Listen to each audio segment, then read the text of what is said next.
Welcome back to the Preacher Podcast. We are in the season of Epiphany. Today, the seventh Sunday after the Epiphany, and Epiphany Moments is the theme of this worship series. I'm John Micheel from Wisconsin Lutheran Seminary.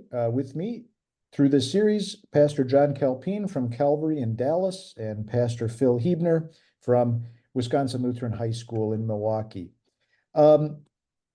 Phil, could we start with you? Could you brief us on the theme for the week in the Epiphany Moments series? Sure, I'd be happy to do that. You mentioned well that this is the seventh Sunday after Epiphany. We've had these revelatory aha moments with Jesus, little by little revealing himself as the Christ, little by little showing his divine nature through miracles, and people have been flocking to him week after week. We've been tracing this, and the aha moments have been Jesus flipping things upside down on us. Last week, we started this little sermon chunk of Jesus with the blessings are curses are blessings, as we were exploring Jesus' words. We looked at 2 Corinthians 12 last week, but Luke chapter 6 was the gospel. Now we pick up with that sermon text, Luke 6:27. We're going to hear another very strange thing from Jesus, flipping something upside down, doing what the world would not expect of us, the big aha moment that we would love our enemies and overcome evil with good. And of course, we look to Christ as not only the ultimate example for that, but also the one who did it in our place and is our motivation for doing that. So that will be our big aha epiphany moment for this week, how we can show love to all, especially even our enemies. Thank you, Phil. John, could you remind preachers of the other two readings for the day before we get to the gospel for our sermon text? Sure, I'd be happy to. Oftentimes there's prophecy and fulfillment. Back when the supplement came out, maybe a few more Old Testament lessons that were Bible history stories, and always good to get into those Bible history stories. So our Old Testament lesson from Genesis chapter 45 is a great example of what Jesus says put into practice already by Joseph. So Joseph was in a great position to get back at his brothers, to be as vindictive to them as they had been to him. But instead, he overcomes what had been evil on their part once upon a time with kindness and grace and mercy. And so it's Joseph revealing himself to his brothers, letting them know the person they've been bowing down to has been their brother, but there's no malice in him. But Joseph is kind and generous, going overboard to assure them of his mercy and forgiveness. And then there's a little something picked up in Genesis that Paul's going to pick up too, and that is there's a reason behind this, because God is in control and God has plans, and Joseph recognizes that all that happened was part of God's plan. This is the way it was supposed to be, and it ended them in this position where Joseph could be the one who would spare them from death in Canaan, but be able to preserve that remnant and preserve the line of the Savior. Then in Romans, very, very similar to the Luke reading, Paul mirroring many of the words of Jesus. But so this is Paul a little ways down, 30 years maybe or so down the pike, Paul under the Roman rule, but saying much the same thing. But again, here, Paul even gives us this a little bit more and says, especially in verse 19 of that reading, we leave room for God's wrath and vengeance. So we can do these things. We can live this upside down Christian life because we know that God's got a handle on these things, and whatever should or ought to be done, to the positive or the negative, he'll do it. He'll do it. And we can trust him to do it.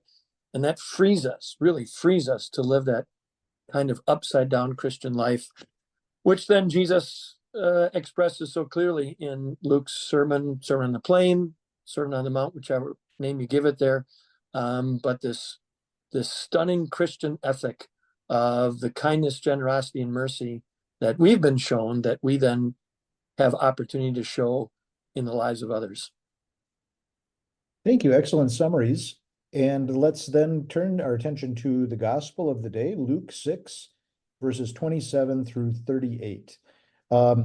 Phil, could you get us started, maybe by suggesting to preachers tactics for approaching a text like this with so much in it, or if you want to speak to that, and John, of course, yeah, if you'd like to give some thoughts on that as well, but that might be a good place to start, just an overall approach. Phil? Yeah, let's first of all just take a step backwards and talk context. If we want to grab the context, we're going to talk about backing up to chapter 6, verse 12. One of those days, Jesus went to a mountainside to pray, and then he came down the next morning. It says, verse 17, he went down with them and stood on a level place. So that's where we have that title of Sermon on the Plain. And the context that it's not just 12 disciples, a large crowd of his disciples was there from all over Judea, Jerusalem, and the coastal region of Tyre and Sidon. So lots of people are there. We just heard the blessings and woes section. So now we jump in with this, I suppose on the one hand, complicated section, because as you alluded to, John Micheel, that there's so much here.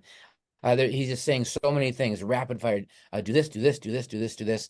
And at the same time, very simple, um, because you could perhaps say that the very first word that is in verse 27, or very first command, is what it's all about, love. I say to those who are hearing or who are listening, Jesus says, agapata, love your enemies.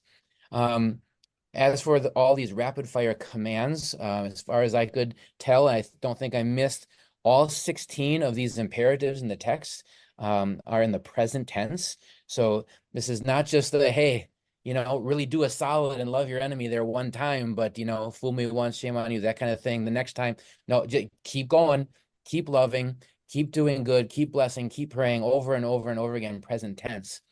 One commentary, the Concordia commentary, breaks this up into 3 parts. Love your enemies, and then there's 8 imperatives, including that one in the first section. Do good, bless, pray, turn the other cheek, give, don't demand, do to others, which we would maybe call the golden rule. Section 2 suggested is being like God, love your enemies by doing good and lending and being merciful. And then the English heading that we have about judging others, we are wrapping in verses 37 and 38 in this sermon text here for the gospel, which would be the third part, perhaps. Do not judge, do not condemn, forgive, and give. So that would be 8 imperatives, 4 imperatives, and 4 imperatives if you broke it up into 3 chunks. So I'll just say that to start with, other than how can you preach on every last thing? And I think if you picked out 1 or 2, or even all 16, you might leave someone out who maybe struggles with a different thing, a different sin. So maybe this is one of those where you talk about the concept of loving so perfectly, so selflessly, and the hearer can look at the list themselves.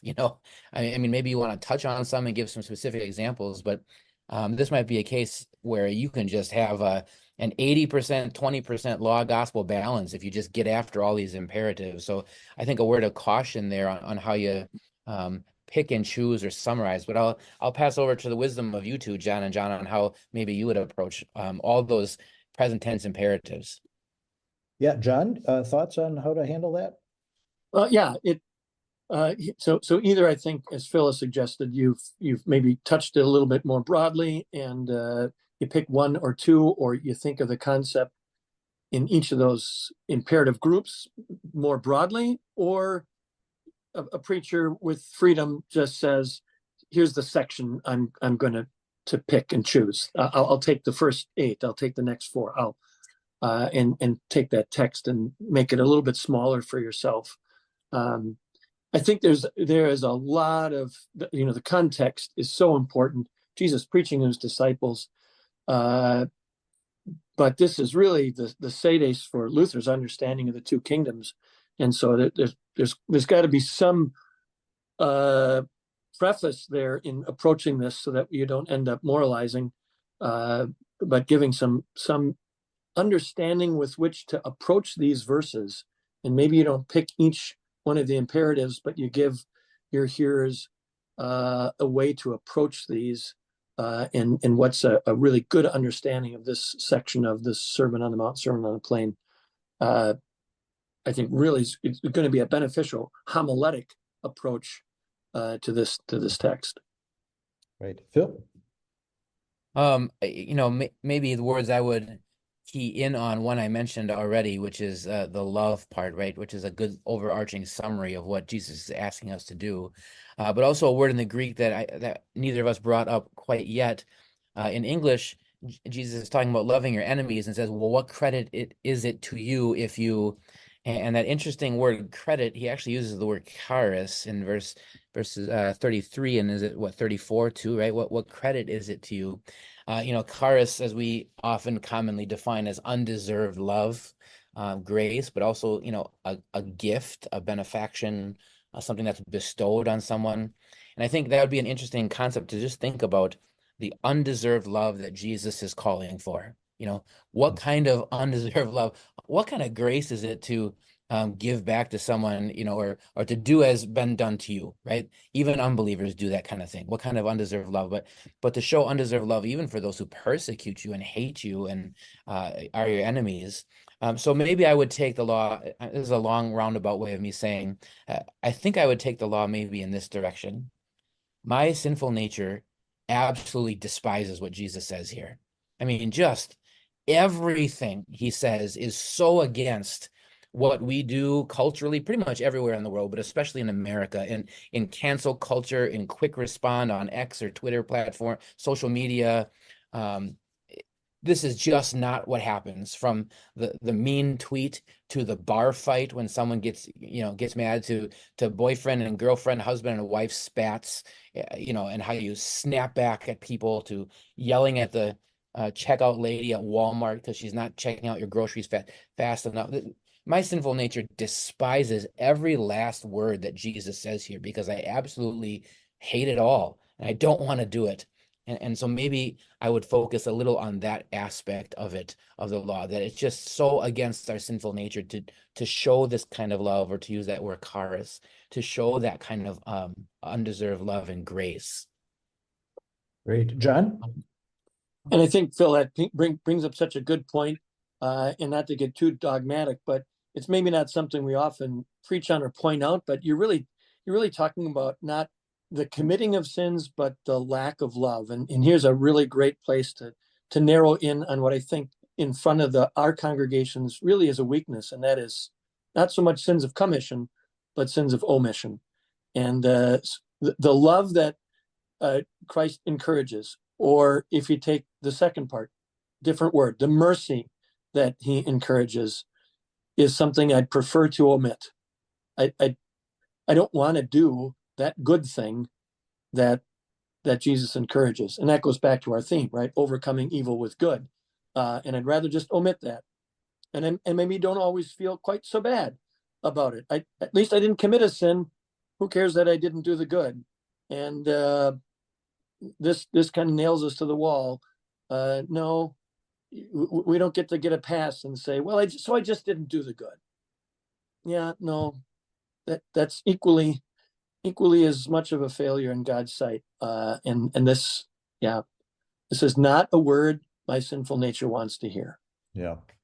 Yeah, I think of real life example, when 9/11 happened, and I just remember, I was in college at the time. I remember seeing video footage the next day of people in the Middle East, burning American flags and jumping up and down and cheering at what had taken place in our country in the attack. And I just, how many Americans had the thought of, let's go to war right now and take care of this? And how many Americans said, I sure hope the gospel reaches their hearts with all that evil. I'm going to pray for them and pray that God blesses them, and that God spares their souls for those who have hatred in their hearts and who help plan this. And this is just, as we're saying, this is just so foreign to what we experience on a daily basis. And maybe for the preacher, just a quick, simple illustration of that, like I shared, can just hit it home on that this is just not what we do. And boy, it's so easy to fail on every aspect. And the present tense concept too. Like, it's hard enough to do one time, but then to Much less. keep doing all of these Yeah. things, to keep praying, keep blessing, and wow, that's difficult. And even if it's not my enemy, maybe it's the person who lives in my house with me. I mean, wow, it's difficult to forgive my spouse. I know I'm difficult to forgive for my spouse, but to forgive my wife and my children and do it over and over and over again. And those are people I love. how much harder for my neighbor that hates me. John? I think you asked at the beginning, how might we take a big text and focus a little bit more narrowly? You have two pretty big statements in here that a lot of the world knows, and that might be a way. You've got the golden rule. It's in here. Do to others as you would have them do to you. So that you might say, I'm going to focus on that because that's something people know. You also have do not judge and you will not be judged, which is maybe one of the most misused passages in the scripture. And so the lectionary has offered you these verses to address.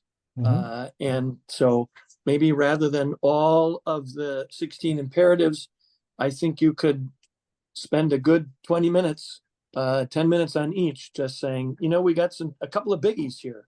And these are scriptural. Yes, the golden rule is ultimately it's in the scriptures. Let's talk about it. Yes, the scriptures do say, don't judge and you won't be judged. How do we understand that properly? And I think that would be a way where you could spend a fair amount of time really delving into something that's right in front of you that I think would also be satisfying to people. Yeah, good suggestion. I think, yeah, these are verses that people know. They've been quoted or maybe misquoted so often, misapplied. Might be a good strategy to zero in on a couple of those. A couple other thoughts related to the malady. One common thought that I see kind of running through Jesus' commands here is our sinful flesh and its desire to do good only when some good is coming back. I will I'll do something good for you if and only if I can get something out of it, kind of the what's in it for me attitude.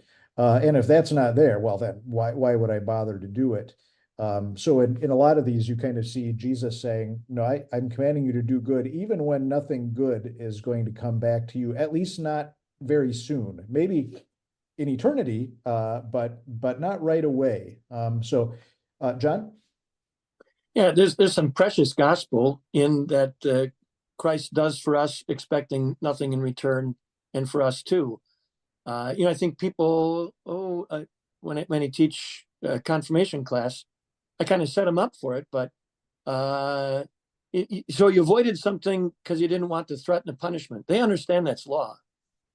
When I say to them, no, you did something because you got a goodie, that's gospel. Oh, yeah, no, yeah, that's gospel. No, that's equally law. That I'm still selfishly trying to get something out of it for myself is a motivation just as law-based. That precious gospel that says there is nothing in it for me, and that's okay. That is how Christ dealt with me, with that kind of mercy. So that's a fine point there, John, to point out. Yeah. And one more thought I kind of noticed, this especially in that last section, but I think you see traces of it in the earlier sections too. And that is our sinful nature's double standard. I should be treated well, but enemies, other people who ask things of me, I don't need to treat them well. And here you have, the golden rule speaking to that in verse 31. Jesus kind of blows up that idea. The judge not section, and with the measure you use, it will be measured to you. So it might be another avenue for a malady related thought, just our tendency to treat others in one way because they don't deserve as much good. Meanwhile, we just assume, well, of course we do. I do deserve something good. When in fact it's all mercy all the time, by which all of us live.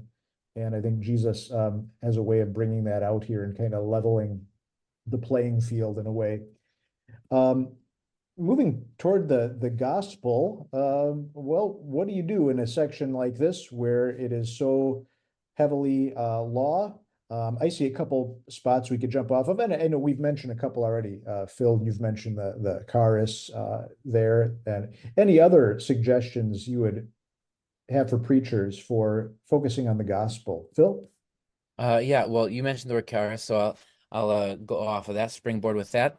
And I know we normally do this toward the end of our little recording here, but I was just thinking sermon text themes, and I haven't preached on this text yet. But I wonder if I would maybe consider a play on words a little bit. In 32, 3, and 4, as I had mentioned, he uses that word charis, and Jesus says, Poia charis. What kind of grace, what kind of credit is that to you? And I think of the Lent hymn, What Grace Is This? Maybe that would be my sermon theme. What grace is this? And maybe just a little rumination on what in the world is Jesus asking us to do? Like, what extent of love, what extent of grace? I'm not going to recapitulate all the law we just talked about, but springing forward to now the gospel side. Wow, what unbelievable grace is this that we see in our Savior? And I sure hope, preachers, that we first of all consider these 16 present imperatives and take opportunity to preach active obedience of Christ, because we see just how impossible it is. I mean, how can we not be slapped in the face with how miserably we fail repeatedly, and that we need a Savior, a substitute who could do it in the present imperative all the time without fail, never once in my place. And secondly, what great opportunities to layer then on the passive obedience, the passion of Christ. And I hope preachers take us right to Holy Week, because wow, there's a lot of opportunities, right? The very thing Jesus asks us to do, he in fact does. Father, forgive them. They don't know what they're doing. Love your enemies. Turn the other cheek. Spit on, beat, all the things of his passion.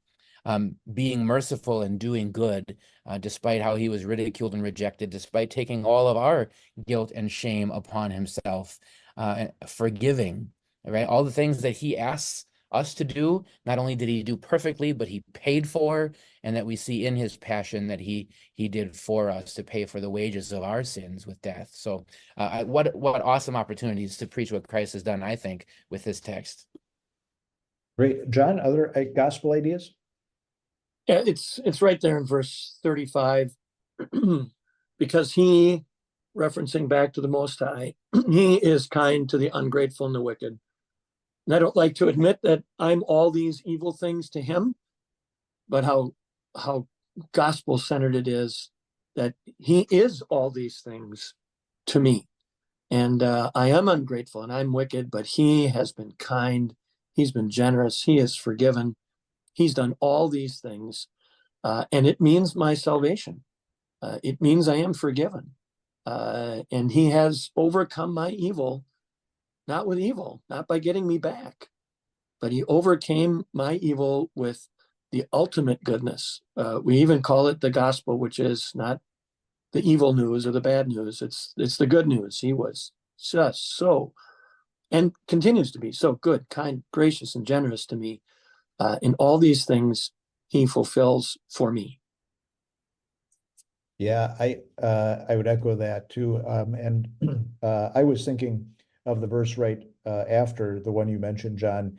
Also, be merciful, and then the second part of that verse, just as your Father is merciful, which is kind of saying the same thing as the end of verse 35, and that's a beautiful gospel thought. And that verse, in fact, reminds me of other verses like Jesus' words in John 15. Love each other as I have loved you. So there's an imperative followed up by some beautiful gospel, as I have loved you, or is it Ephesians, Colossians, forgive as you have been forgiven. So imperatives, but right behind and fueling the imperative is the gospel truth, God's grace toward us. And so you see those popping out also. Further thoughts for preachers about how to either bring out law, gospel, how to apply these words in an evangelical way. Phil? Yeah, I think there's, the general thing on, like we talked about it, my sinful nature struggles with this, and we can go down the whole list of, wow, it's hard to, love your enemies and, all this kind of thing. But I think we should also take into consideration how very personal some of these things are for people. And if we're wrapping in the other readings that we're considering, Romans 12. I think of a dear member of mine in the past who just had all the tears coming down her cheeks because of how her husband was wrongfully fired from his job that he was very good at, and was maltreated, and all the hardship that came to their family, or especially Joseph and his brothers. I mean, there are people, preachers included, but there are members of ours who are just so hurt. The good and godly mother whose brother abused the niece. I mean, just how could I forgive that? How could you do this to me?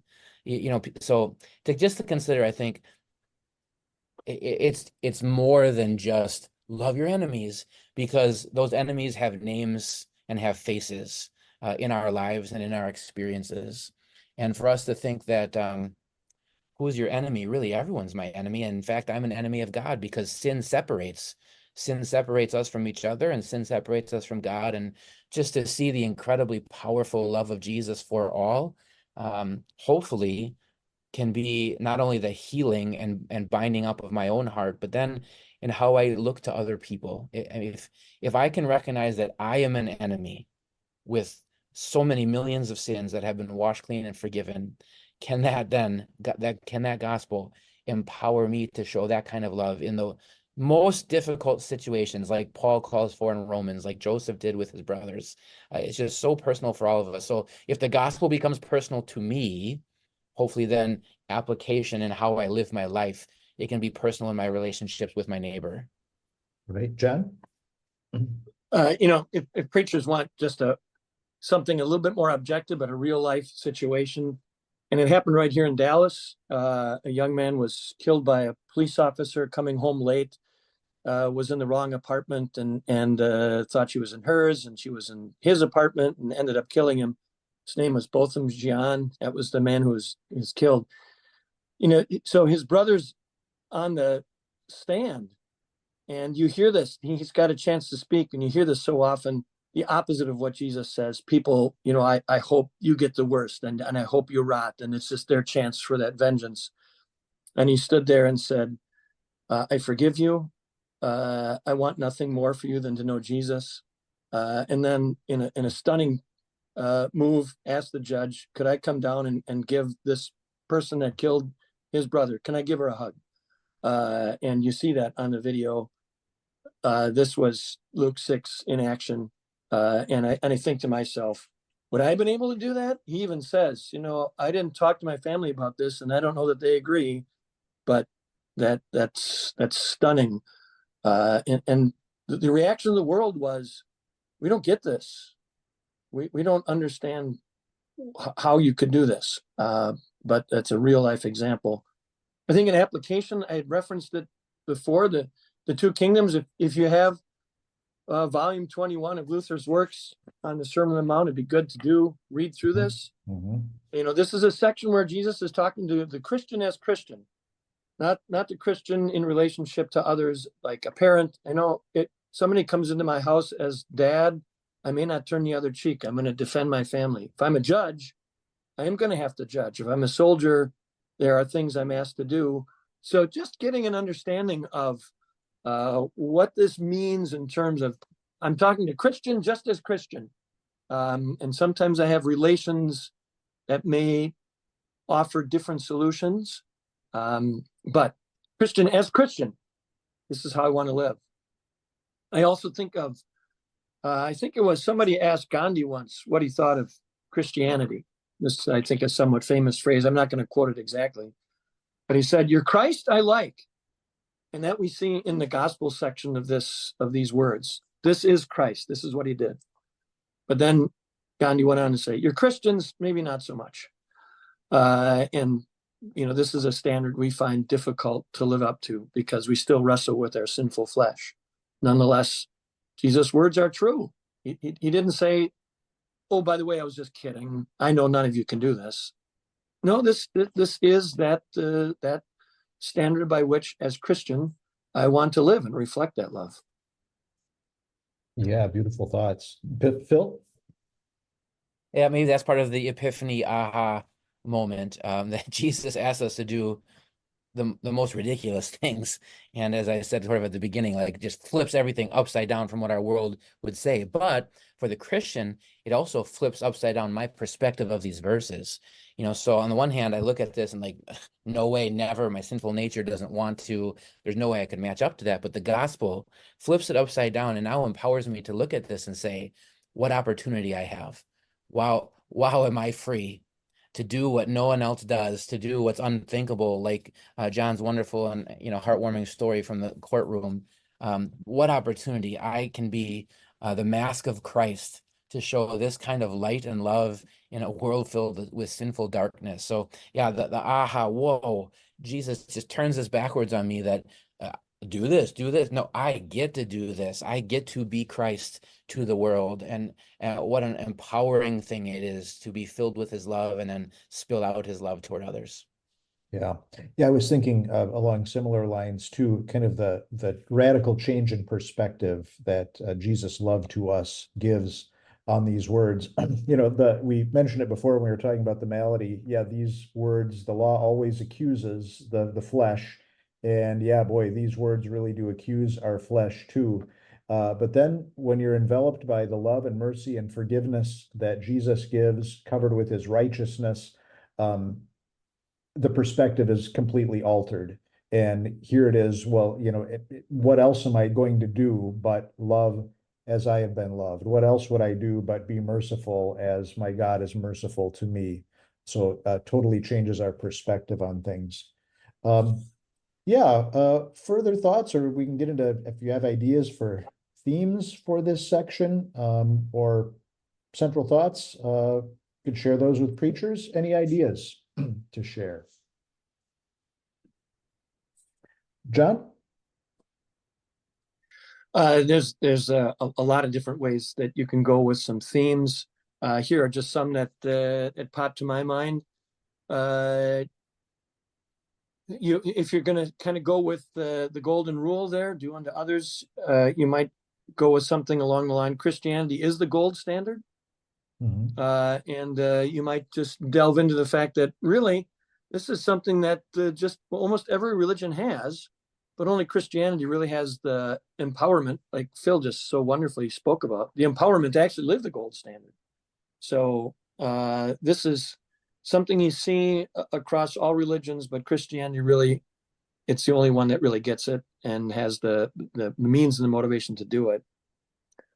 If you want to go with mercy, I would say I have followed the path of mercy.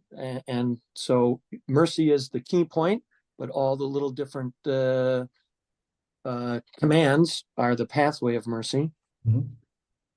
And then maybe something along the line of, Phil's pointed out, love really is the overarching theme, but then it's how do you live love? So love in action, right? Love is just it's a word, overused word, but here now we have 16 imperatives that say, here's how you put love into action. And then maybe a final one that maybe wraps the whole thing up, dare to be different. And these are any one of these imperatives. Each of the three sections that Phil outlined for us are something that's entirely different to what comes naturally. So those are a few thoughts that I've had about directions for thematic ideas. Okay, great. Phil? Yeah, my inductive version, I think I tip my hat on that one. I'd love to do an inductive play on, that word grace. What grace is this? So the law section, like what kind of thing is he asking me to do here? It's unimaginable. And then what grace is this that he shows to me? And then, wow, what grace is this that I get to show to my neighbor? So that'd be more an inductive reflection. If I did a more deductive version, maybe my title would be something like unthinkable or unimaginable love. And my three parts perhaps would be, love that's okay, boring law, gospel application, but unthinkable love that's required, love that's redeeming, and love that's restoring, and in my relationships with my neighbor, or love that's forgiving, love that's freeing, or something. If you want to have some kind of alliteration or whatever, but I guess that general flow is probably how I would take a sermon. Yeah, I was thinking of, John mentioned keying off of mercy, and verse 36, again, just kind of gets my attention. Be merciful just as your Father is merciful. So you could work with something like see or recognize the Father's mercy. First of all, coming to us. And there you could, talk about how all these commands just we see how far we fall short in every single one of them. But then see the Father's mercy coming to us in his forgiveness.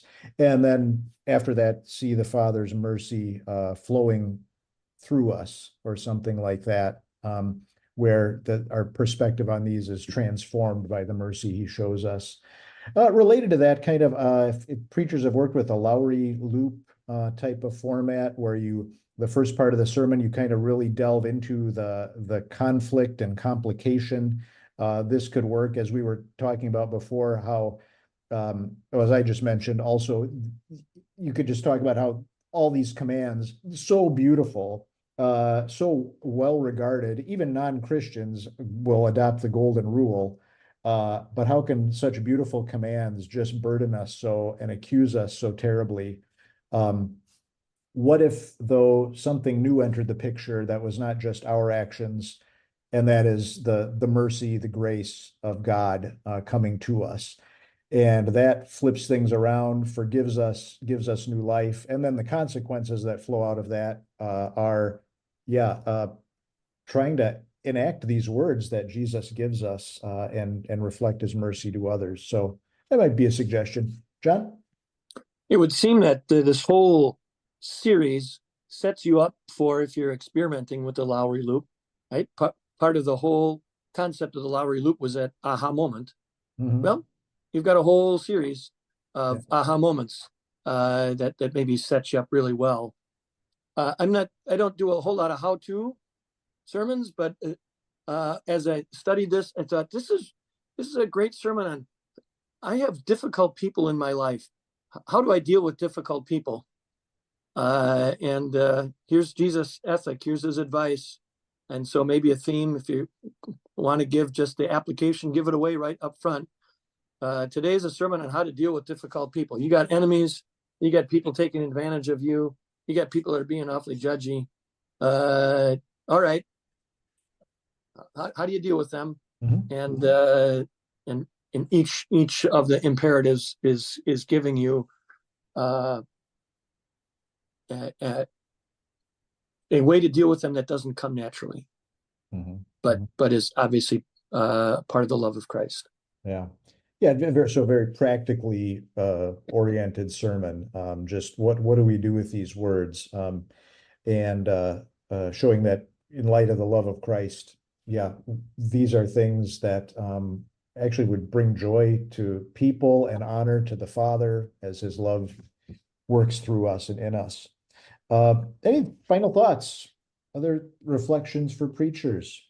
Okay, if not, then let's turn it over to them.